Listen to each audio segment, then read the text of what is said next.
পুরা বিশ্বের মধ্যে তৈরি হবে এমন কিছু নয়। একটা প্রতিষ্ঠান থেকে যদি একটা ছাত্র তৈরি হয়, একটা আলেম যদি হক্কানি তৈরি হয়, তাহলে কাল কিয়ামতের ময়দানে আল্লাহ হয়তো এই উসিলায় পুরা গ্রামবাসীকে আল্লাহ মাফ করবে। সুবহানাল্লাহ জুড়ে বলে। তো আমি অধম, আপনাদের দোয়া এবং ভালোবাসায় আল্লাহ তাআলা এতদূর নিয়ে এসেছেন। আমি আপনাদের কাছে আশাবাদী যে আপনারা সেই ছোটতে আমাকে যতটা ভালোবেসেছেন, বিশেষ করে মাদ্রাসার সভাপতি সাহেব ছিলেন বদিউজ্জামান মেম্বর সাহেব। আমি যখন ছোট ছিলাম এই মুরব্বীদের কুলের ভিতরে বসতাম, এই রাস্তা দিয়ে কত যাতায়াত করেছি। তো সম্মানিত উপস্থিতি, আমি আপনাদের সামনে কোরআন এবং হাদিস থেকে যে আয়াত এবং হাদিস পাঠ করেছি, এটা নিয়ে আল্লাহ রাব্বুল আলামিন পবিত্র কালামুল্লাহ শরীফের ভিতরে 114টি সূরা অবতীর্ণ করেছেন। কয়টি? সকলেই জুড়ে বলবো। কয়টি? 114টি। কয়টি? তো আমি আপনাদের সামনে সূরাতুল লাহাব সিরিয়াল অনুযায়ী 111তম সূরা আমি আপনাদের সামনে পাঠ করেছি। আমরা জীবনে কতবার তাব্বাত ইয়াদা সূরাটা পড়লাম, কতবার ইমাম সাহেবের মুখে আমরা তাব্বাত ইয়াদা সূরাটা শুনলাম, আমরা কতবার এই সূরার তেলাওয়াত করেছি। আজ যদি আমি আর আপনি যদি মনোযোগ দিয়ে সূরাতুল লাহাবের তেলাওয়াত করি এবং এই সূরাতুল লাহাবে আল্লাহ তাআলা কি বলেছেন, এই বিষয়টি সূরাতুল লাহাবে আল্লাহ তাআলা কেন এই সূরাকে নাজিল করেছেন, কি ঘটনা ঘটেছিল, এটা যদি আমরা আজকের এই মাহফিল থেকে জানতে পারি, তাহলে ভবিষ্যতে আমরা যখন সূরা লাহাব তেলাওয়াত করব, তাব্বাত ইয়াদা সূরা যখন তেলাওয়াত করব, তখন আমাদের নামাজের মধ্যে খুশু এবং খুজু চলে আসবে। এজন্য আমরা এখানে যারা বসেছি, আমরা সকলেই আমলের নিয়তে সূরাতুল লাহাবের প্রথমে প্রেক্ষাপট, কেন আল্লাহ তাআলা সূরাতুল লাহাবকে নাজিল করেছেন, তারপর সূরাতুল লাহাবের অনুবাদ, এরপরে যদি আল্লাহ তাআলা সময় করে যায়, তৌফিক হয়, তাহলে তাফসিরে আমরা যাব। ওয়া মা তাওফীকি ইল্লা বিল্লাহ। প্রথমে আমরা জানব আল্লাহ রাব্বুল আলামিন সূরাতুল লাহাবের মধ্যে 5টি আয়াতে কারিমা নাজিল করেছেন। কয়টি আয়াত? মুখস্থ করে নিব আমরা। কয়টি আয়াত?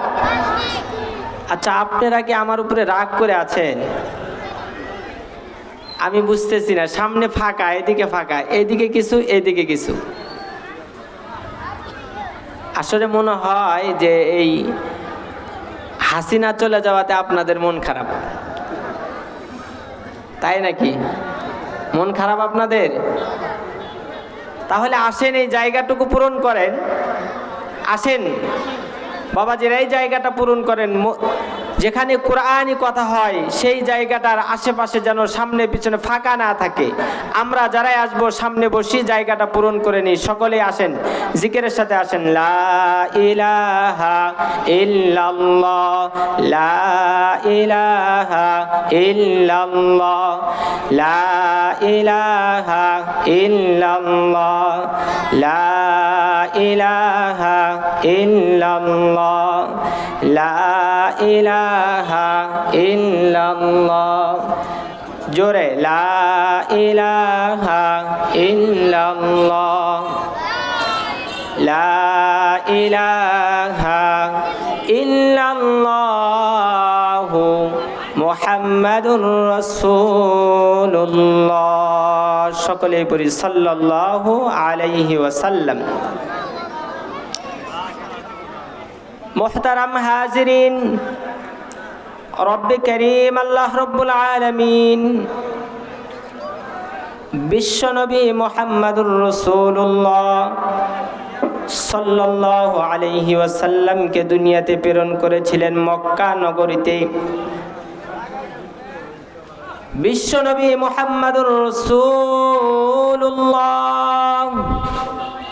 সাল্লাল্লাহু আলাইহি ওয়াসাল্লাম মক্কা নগরীতে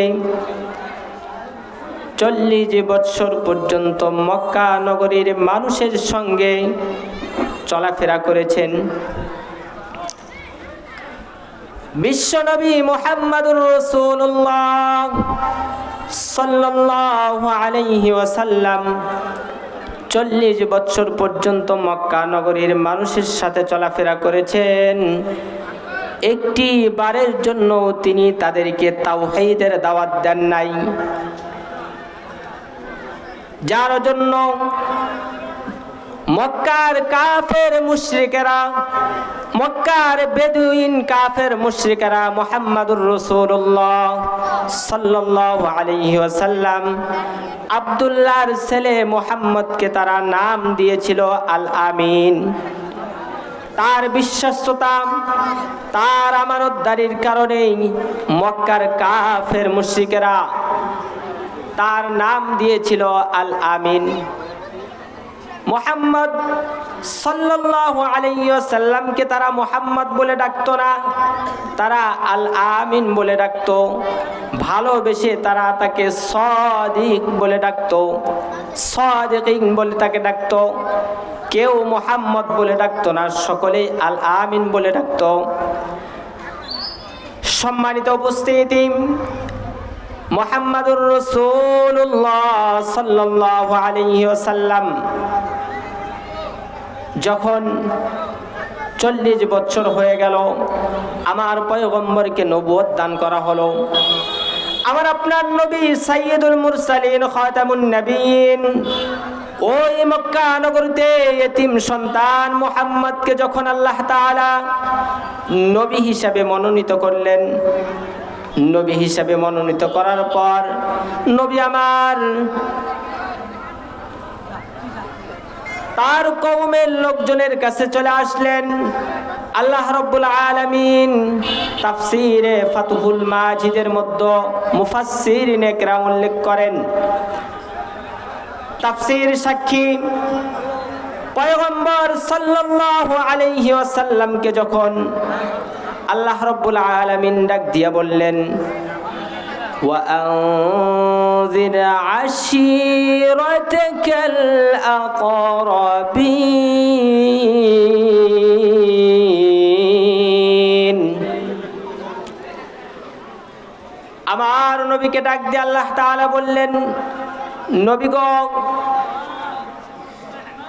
এখন আপনি দুনিয়ার মানুষদেরকে, দুনিয়ার লোকজনদেরকে, আপনার নিকটতম আত্মীয় স্বজনদেরকে, যারা আপনাকে ভালোবাসে, যাদের সাথে আপনার রক্তের সম্পর্ক, তাদেরকে আপনি দ্বীনের দাওয়াত দেন, তাদের কাছে কালেমার দাওয়াতটা পৌঁছায়া দেন।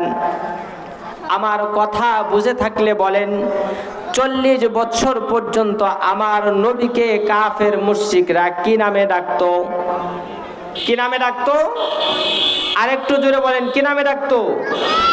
আল আমিন বলে কাফের মুশরিকেরা ডাকতো। কিন্তু পয়গম্বর সাল্লাল্লাহু আলাইহি ওয়াসাল্লামের নিকটে যখন ওহী আসলো, নবী গো, আপনি আপনার আত্মীয় স্বজনদেরকে, তাদেরকে কালেমার দাওয়াতটা পৌঁছায়া দেন। নবী আমার সাফা পাহাড়ের উপরে উঠে ডাক দেয়, ইয়া সবাহা, হে মক্কার লোকজন, তোমরা কোথায়? এই পাহাড়ের পাদদেশে এসে জমাত হও। মুহাম্মাদের ডাকের সাথে সাথে পুরা মক্কায় যত মানুষ রয়েছে সকলেই এসে এক জমাত হয়ে গেলেন।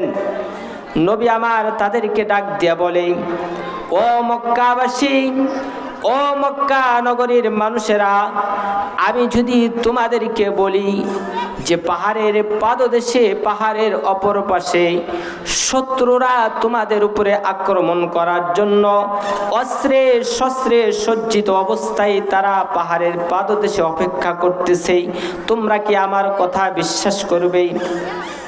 উপস্থিতি সমস্ত লোকজন ডাক দিয়া বলল, ওগো আব্দুল্লাহর ছেলে মুহাম্মদ, 40 বছর থেকে তুমি আমাদের মধ্যে ওঠা বসা করো, তুমি আমাদের সাথে চলাফেরা করো, তুমি জীবনে কখনো মিথ্যা কথা বলো নাই। এই 40 বছরে তুমি একটা মিথ্যা কথা বলো নাই। এই 40 বছরে তোমার থেকে আমরা কোনো আমানতদারির খিয়ানত পাই নাই। সুবহানাল্লাহ, জোরে বলেন।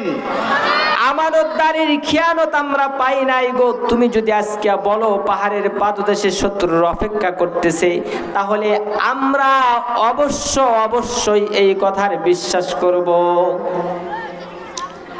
পয়গম্বর দেখলেন মক্কা নগরীর মানুষেরা, তাদের মনটা খুব নরম, তারা আমাকে অত্যন্ত বিশ্বাস করে, আমাকে অত্যন্ত ভালোবাসে। নবী আমার ডাক দিয়ে বলে, তাহলে আমি ভয় করতেছি যে কাল কিয়ামতের ময়দানে, কাল হাসরের ময়দানে জাহান্নামের তপ্ত আগুন তোমাদের জন্য অপেক্ষা করতেছে। সুতরাং তোমরা আমার সাথে পড়ে নাও, ইয়া আইয়ুহান নাস কুলু লা ইলাহা ইল্লাল্লাহু তুফলিহুন। আল্লাহু আকবার। নবী আমার ডাক দিয়ে বলেন, ও মক্কা নগরীর মানুষেরা, তোমরা যদি কালেমা পড়ো, লা ইলাহা ইল্লাল্লাহ, এই কালেমাটা পড়ো, তাহলে তোমরা সফল কাম হবে, তোমরা এই দুনিয়ার মধ্যে সফল জাতি হিসাবে গণ্য হবে। এই কথা বলার সঙ্গে সঙ্গে উপস্থিতি লোকজনদের মধ্যে কেউ কোনো কথার জবাব দিল না। সকলেই মাথাটা নিজ দিকে করে দাঁড়িয়ে রইল। তাদের মধ্য থেকে একজন, নাম আব্দুল উজ্জা, রাসূলের চাচা, ডাক দেয়া বলে, তাব্বাল্লাকা আলিহাদা জামাআতানা, হে মুহাম্মদ, তুমি কি আমাদেরকে এই জন্যই এই জায়গায় একত্রিত করেছো? তুমি ধ্বংস হয়ে যাও। নাউজুবিল্লাহ, জোরে বলেন। কেউ কোনো কথা বলল না। আপন চাচা আমার নবীকে ডাক দিয়া বলে, তাব্বাল্লাকা আলিহাদা জামাতানা, আরে এ তো সেই চাচা ছিল যে মুহাম্মদের জন্মের কথা শুনে দাসীকে, একজন গোলামকে আজাদ করে দিয়েছিল। এ তো সেই চাচা যে ছোট থেকে আব্দুল্লাহর এতিম ছেলে মুহাম্মদকে লালন পালন করে বড় করেছে। এই তো সেই চাচা আজ যখন কালেমার দাওয়াত দিছে, আজ যখন তাদেরকে লা ইলাহা ইল্লাল্লাহর কথা বলে, আজ যখন তাদেরকে এক আল্লাহর দাওয়াত দেয়, এই সময় কেউ কোনো প্রতিবাদ করে নাই, কেউ কোনো উত্তর দেয় নাই। আপন চাচা আবু লাহাব বলে উঠল, তাব্বাল্লাকা আলিহাদা জামাতানা, ডাক দে বলে, মুহাম্মদ তুমি ধ্বংস হও। তাফসীরে ইবনে কাসিরের মধ্যে লেখে, শুধু এতটুকু বলেই আবু লাহাব ক্ষান্ত হয় নাই, এতটুকু বলেই সে শেষ করে নাই।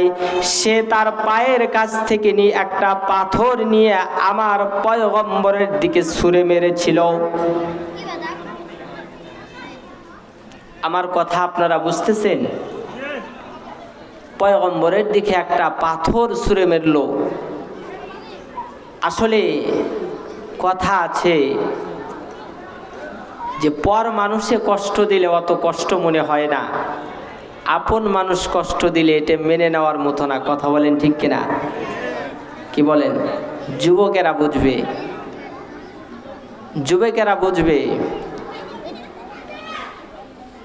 যাকে ভালোবাসি সে যদি কথায় আছে যে আমার পিছন থেকে তীর লেগেছে, আমার আফসোস ছিল না, আমার কষ্ট হচ্ছে, এটা আমার তেমন কিছু মনে হয় নাই, কিন্তু পিছন ফিরে দেখি আমার আপনজন আমাকে আঘাত করেছে, তখনই আমার কষ্টটা লেগেছে। কথা বলেন ঠিক কিনা?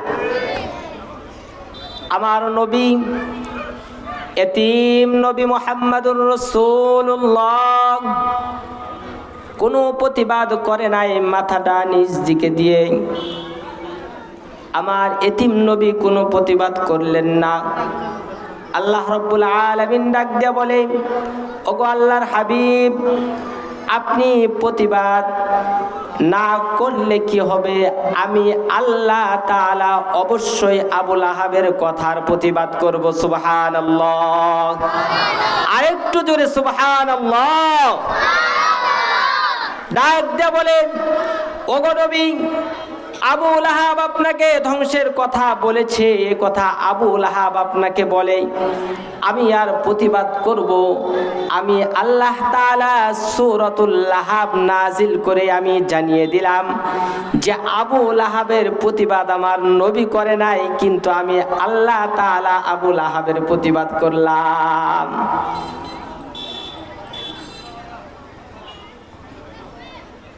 এই যে এই ঘটনার পরিপ্রেক্ষিতে আল্লাহ রাব্বুল আলামিন সূরাতুল লাহাবকে অবতীর্ণ করেছেন। কি করেছেন? সূরাতুল লাহাবকে অবতীর্ণ করেছেন। আসলে আবু লাহাবের নাম ছিল আব্দুল উজ্জা। কি নাম ছিল? আব্দুল উজ্জা নাম ছিল। আবু লাহাব বলে কোরআন পাকে সম্বোধন করা হয়েছে এই জন্য, কারণ লাহাব শব্দের অর্থ অগ্নিশিখা। কি শিখা? কাল কিয়ামতের ময়দানে সে জাহান্নামের আগুনের মধ্যে প্রবেশ করবে, আল্লাহ তাআলা তাকে জাহান্নামে দিবে। এজন্য দুনিয়ার মানুষ যেন কিয়ামত পর্যন্ত জানতে পারে, বুঝতে পারে আমার নবীর সঙ্গে বেয়াদবি করার কারণে আবু লাহাবকে আমি সূরা লাহাব নাজিল করে তার ধ্বংসের কথা পুরা দুনিয়ার মানুষের মধ্যে আমি ঘোষণা দিয়ে দিয়েছি। সুতরাং যারাই আমার নবীর দুশমনি করবে, যারাই কোরআন হাদিসের দুশমনি করবে, যে আমার নবীর বিরোধিতা করবে, যে আমার নবীকে নিয়ে চোখ রাঙিয়ে কথা বলবে, যে আমার নবীর সুন্নতের বিরোধিতা করবে, আল্লাহ তাআলা বলে দুনিয়ার কোনো মানুষের দরকার নাই। আমি আল্লাহ তাআলা যেই দিন তাকে ধরবো সেই দিন তাকে আমি আল্লাহ তাআলা সাইজ করে ছাড়বো। কথা বলেন ঠিক কিনা? আল্লাহ তাআলা সব সময় ধরেন না, কিন্তু ধরলে আবার ছাড়ে না। কি বলেন? ধরলে আবার ছাড়ে। আরে অনেক নেতাই তো ছিল, বড় বড় কথা বলতো, বড় বড় কি করতো? কথা বলতো। আজ তারা কোথায়? ক্ষমতা চিরকাল থাকে না। তো আবু লাহাব যখন এই কথাটা তাব্বাল্লাকা আলী হাদা জামাআতানা বলেছিল, তখন পয়গম্বর সাল্লাল্লাহু আলাইহি ওয়াসাল্লাম কোনো প্রতিবাদ না করলেও আমার আল্লাহ রাব্বুল আলামিন প্রতিবাদ করে জানাই, ও নবী, আপনি শুনে রাখেন, যে আপনার ধ্বংসের কথা বলে আমি তার ব্যাপারে ঘোষণা দিয়ে দিলাম, তাব্বাত ইয়াদা আবি লাহাবিন ওয়া তাব। আল্লাহ তাআলা বলেন আবু লাহাবের 2 হাত ধ্বংস হয়ে গেছে। কি হয়েছে? কথা একটু বোঝার চেষ্টা করেন। আবু লাহাবের 2 হাত ধ্বংস হয়ে গেছে, ওয়াতাব, এবং আবু লাহাব নিজেও ধ্বংস হয়ে গেছে। আবু লাহাব নিজেও ধ্বংস হয়ে গেছে।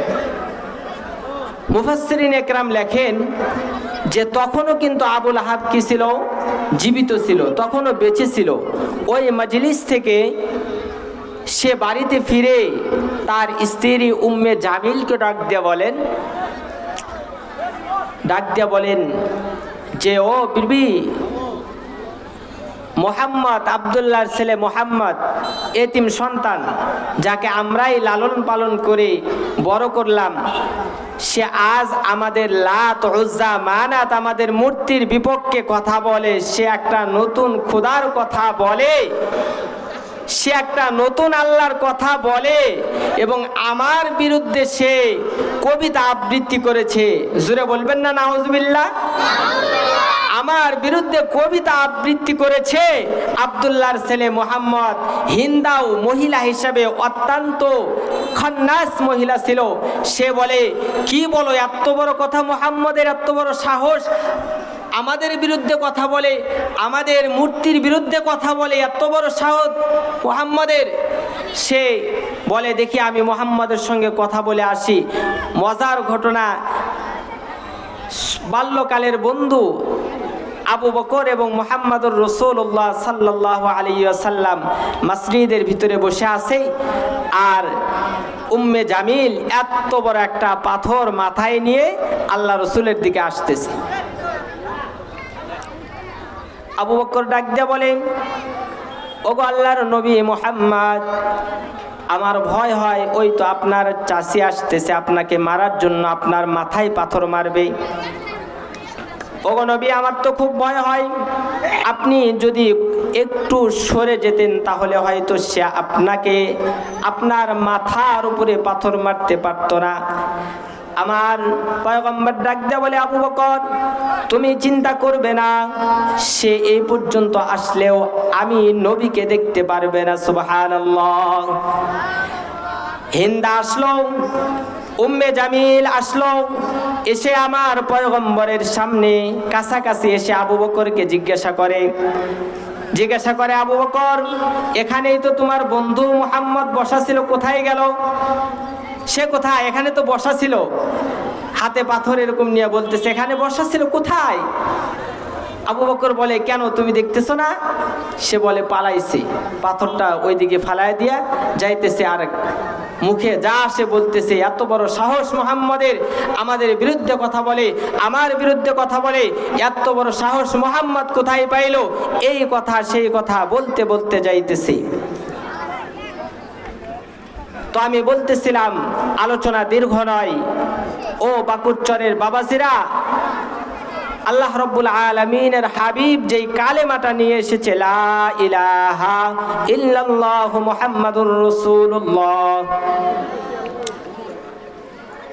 সম্মানিত হাজিরিন, আমার পয়গম্বর বিশ্বনবী মুহাম্মাদুর রাসূলুল্লাহ সাল্লাল্লাহু আলাইহি ওয়াসাল্লাম একদিন তার সাহাবায়ে একরামদেরকে নিয়ে ভাবে মজমাই ডাক দিয়া বললেন, সাহাবীরা রে, যে পড়বে কালেমা লা ইলাহা ইল্লাল্লাহ, আল্লাহ তাআলা তার পিছনের সমস্ত গুনাহ খাতা মাফ করে দিবে। আজ আমরা যারা এখানে আছি, আমরাও কালেমা পড়ি, আল্লাহ তাআলা হয়তো আমাদের জীবনের গুনাহ খাতাও মাফ করবে। সকলে একবার দিল থেকে ভালোবাসা নিয়ে, অন্তর দিয়ে মোহাব্বত নিয়ে পড়েন না, লা ইলাহা ইল্লাল্লাহু মুহাম্মাদুর রাসূলুল্লাহ। আমার নবী যখন সাহাবায়ে একরামের মাঝে এই ঘোষণাটা দিয়ে দিলেন, সমস্ত সাহাবারা, সমস্ত সাহাবায়ে একরাম তারা কালেমা পড়তেছিল। নবী আমার খেয়াল করে দেখলেন, একজন বয়োবৃদ্ধ সাহাবী, একজন সাহাবী মাথাটা নিচু দিকে করে কান্না করে, কান্না গুংরায়া কান্না করে।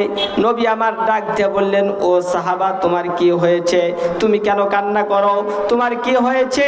কি কারণে তুমি কান্না করো? এত বড় খুশির সংবাদ আমি নবী তোমাদেরকে শোনাইয়া দিলাম। সাহাবী ডাক দিয়ে বলে, ইয়া রাসূলুল্লাহ, ইয়া হাবিবাল্লাহ, ওগো আল্লাহর নবী, আমি এজন্য কান্না করি যে কালেমা পড়লে আমার রব আমাকে ক্ষমা করবে কিনা আমি জানি না, আমি অনেক বড় অন্যায় করেছি। নবী আমার ডাক দিয়ে বলে, ও সাহাবী, কি এমন অন্যায় করেছো তুমি আমাকে বলো। নবী আমার ডাক দিয়ে বলেন, নবীকে ডাক দিয়ে বলে, ওগো আল্লাহর হাবিব, ও বিশ্ব নবী মুহাম্মাদুর রাসূলুল্লাহ সাল্লাল্লাহু আলাইহি ওয়াসাল্লাম, আপনি শুনবেন নি আমি কি অপরাধ করেছি। আমি ইসলাম সম্পর্কে কোনো কিছু জানতাম না, ইসলাম সম্পর্কে আমার কোনো ধারণা ছিল না, আমি ইসলাম সম্পর্কে বুঝতাম না। ইসলাম আমার কাছে আসার আগেই আমি দূর সফরে যাওয়ার জন্য প্রস্তুতি নিয়েছিলাম। আমার স্ত্রীর গর্ভে কন্যা, আমার স্ত্রীর গর্ভে সন্তান ছিল। আমি যাওয়ার সময় আমার স্ত্রীকে ডাক দিয়ে বলেছিলাম, ও প্রাণের বিবি, আমি সফরে যাইতেছি, আমার আসতে যদি দেরি হয়, যদি কন্যা সন্তান হয় তাহলে গলা টিপে হত্যা করবা, আর যদি ছেলে সন্তান হয় আদর কোলে লালন পালন করে বড় করবা। ও সম্মানিত উপস্থিত, উপস্থিতি ও পর্দার আড়ালের মা ও বোনেরা, কথাটা খুব মনোযোগ দিয়ে শুনবেন বাবা। আমি এটা বলেই শেষ করব। আমার পয়গম্বরকে ডাক দিয়ে বলে, ও আল্লাহর নবী, এমন সময় আমি সফরে, সংক্ষিপ্ত বলতেছি, লম্বা সফর থেকে 9 বছর পরে আমি যখন বাড়িতে ফিরলাম, বাড়িতে ফেরার পরে দেখি সুন্দর একটা ফুটফুটে কন্যা সন্তান এসে আমাকে ডাক দেয়, আব্বু আব্বু তুমি এতদিন কোথায় ছিলা? ও নবী, আমার স্ত্রীকে ডাক দিয়ে বললাম, এটা কে? স্ত্রী বলে, এটা তোমার কন্যা সন্তান, তুমি যেই সন্তান আমার পেটে দেখেছিলে। আমি ডাক দিয়ে বললাম, কেন তাকে মারো নাই? হত্যা কেন করো নাই? তাকে কেন জীবিত রেখেছ? স্ত্রী ডাক দিয়ে বলে, আমি তাকে মারতে গিয়েছিলাম প্রাণের স্বামী, কিন্তু তার চেহারাটা বড় তোমার মতো চেহারা, যার জন্য আমি তাকে হত্যা করতে পারি নাই, যার জন্য আমি তাকে মারি নাই, এজন্য আমি তাকে বড় করেছি। ও আল্লাহর হাবিব, তারপরে এই কন্যা সন্তানের চেহারা দেখে আমার অন্তরের মধ্যে কোনো মহাব্বত আসে নাই, আমার অন্তরের মধ্যে কোনো ভালোবাসা আসে নাই। আমি যখন রাত্রিবেলায়, গভীর রাত্রে যখন আমি বিছানার মধ্যে শুয়ে পড়লাম, শোয়ার পরে আমার চিন্তা হলো, এই তোর তো কন্যা সন্তান হয়েছে, সকালবেলা মানুষের মধ্যে কেমনে মুখ দেখাইবি? মানুষের মধ্যে কেমনে তুই মুখ দেখাবি? মানুষ তোকে কন্যা সন্তানের বাবা বলবে, মানুষ তোকে কন্যা সন্তানের বাবা বলবে, কেমনে মুখ দেখাবি? এমন কথা চিন্তা করে আমি আমার স্ত্রীকে সকালবেলায় ডাক দিয়ে বললাম, আমি আমার সন্তানকে নিয়ে, আমি আমার মেয়েটাকে নিয়ে ঘুরতে যাব, তুমি তাকে সুন্দর করে সাজিয়ে দাও। আমার স্ত্রী তাকে সুন্দর করে সাজিয়ে দিল, সুন্দর করে সাজিয়ে গুছিয়ে তখন আমাকে দিল। আমি রাত্রিবেলায় একটা ব্যাগের ভিতরে বড় একটা কুড়াল এবং মাটি খোঁড়ার জন্য কিছু যন্ত্রপাতি তার মধ্যে উঠায় নিলাম।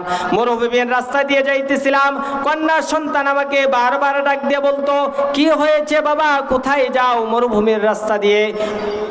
মুআজ্জাজ হাজিরিন, ঘটনা অনেক লম্বা, আমি সংক্ষেপে বলি।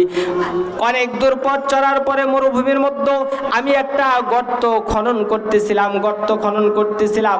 কন্যা সন্তানটা আমার বড় মহাব্বতের ছিল গো নবী।